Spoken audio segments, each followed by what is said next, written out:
Hi, Sienna here, and we're back to talk about the last bit of the tarot cards, the um, sevens, eights, nines, and tens. So let's get on with the screen share.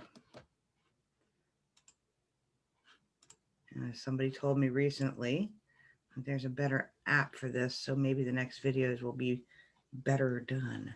So let's start with this again, the Tree of Life. We're talking about sevens, eights, nines, and tens. But before we get into that, I want to get up close and personal with the Tree of Life tarot handout. I'm going to actually get rid of that guy for this slide and bring this in close up and personal for you. Because what we want to look at is this line here. It's called the Abyss line. And as we see, it goes right below the sphere of Tifereth. And what is the abyss? Well, the other thing I want to point out, just not that it's just below the sphere, but 2 and 4 are even numbers, 7 is not.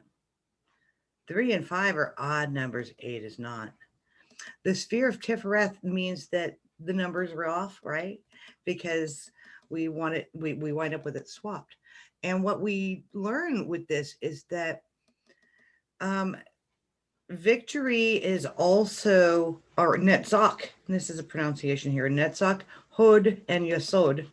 Um, this sphere here is, again, that energy of the divine coming down into that feeling of, um, I've got my head together here.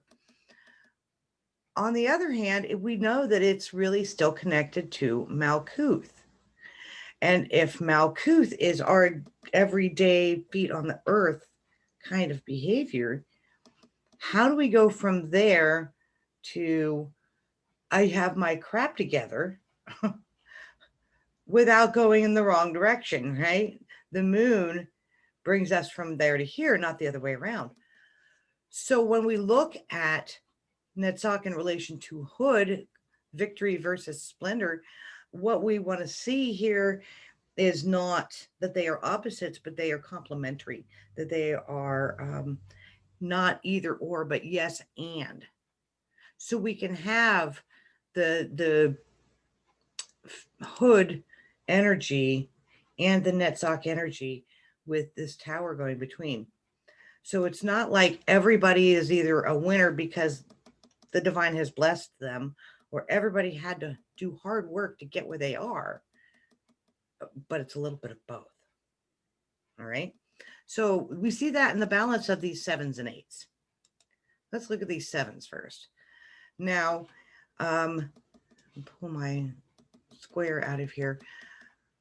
I do want to back this out a bit because the sevens here are not just about lovely energy coming down from the divine, but that the divine gives us some things to work on. If this fella here doesn't have a pile of stuff to work on, I don't know who does, right? This fella looks like he's hard at work. This person here looks like he's hard at work. And wherever we go, we see that we are gifted with things that we have to do in order to go from this feeling of, oh, I'm a winner, to wait a minute, let's get grounded. Okay. So the sevens are a little rough. When we come to eights, here we go. We have even more rough stuff, right? The harder work comes from the bottom of the tree. None of these cards are pleasant. Not the sevens, not the eights. And this is because they are below the abyss. Okay. They are what we have to deal with here on the earthly plane. This is what we are as we are growing and learning our environment. But before we understand our place in the world through Tifreth. So let's move on to the sevens, or I'm sorry, the eights. And here we are in splendor, Hod, and the Eight of Wands is splendor with fire. Now, wait a minute. In this card, they have it labeled as swiftness. But if you think about how this energy manifests on the upswing, right? It's definitely in that category of the subtractive energy, right? Where we actually have to put energy into it. So that hood energy is about, we put energy into our own motivation. If you're pulling this Wands card, this is not the card of the couch potato, okay? This is a card that says you have to get up and do something. We see the 8 of discs as a cobbler working on something. We see these indolence card in the cups here. So the sphere of 8 is kind of a motivator and a message to get your moving on. So let's look at 9. 9 is not between 7 and 8, it is below 7 and 8.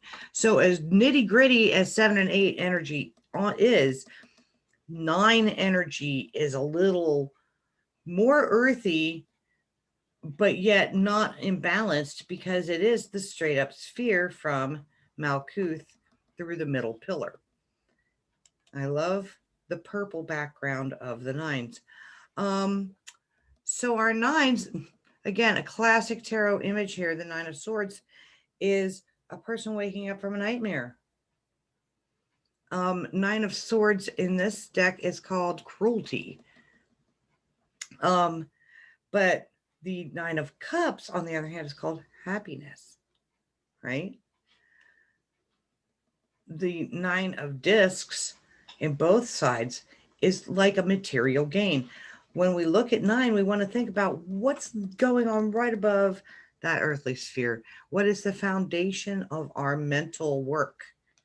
We see both the sun, yes, and there's our fellow, the Emperor card, right? We talked about that when we were talking about the major arcanas. So the 9 is connected to that kind of energy where just because we're dreaming it doesn't mean it's real. It does mean that we have to not just put energy into it, but allow manifestations from the divine. So let's come down to the 10s. Finally, the 10 cards. I want to point out real fast here that these discs, I'm sorry, and these discs and these swords and these cups are all in the layout of the Tree of Life. Boom. Okay. So check it out. This means that the 10s encompass the whole tree, the upside and the downside, what manifests coming at us from the divine, as well as all the work that we have to put into to meet the divine. So when you see the 10s, you can think of this as how things manifest on the floor, how things come down to being. If you could reach up above your head and pull down everything you've ever dreamed of and bring it through your body and make it work out in the room that you're sitting in, that is the energy of the 10s. That is why this card is called Ruin. Think about that. If you really did have your dreams come true, how impossible that might be. This card down here, they have labeled Satiety, and we see this looks like, the happily ever after rainbow. And that's kind of what the feeling of Cups is. All right, then. We're going to stop the screen share here. And I think we've gone through all of the cards now. And so in our next video, we're going to talk about the big layout, the 10 card spread that is based on the Tree of Life. Oh, wait a minute. That's 11 cards, because we're going to talk about that sphere of Daoth, which we have actually ignored all this time. So take care, and we will see you in the next video.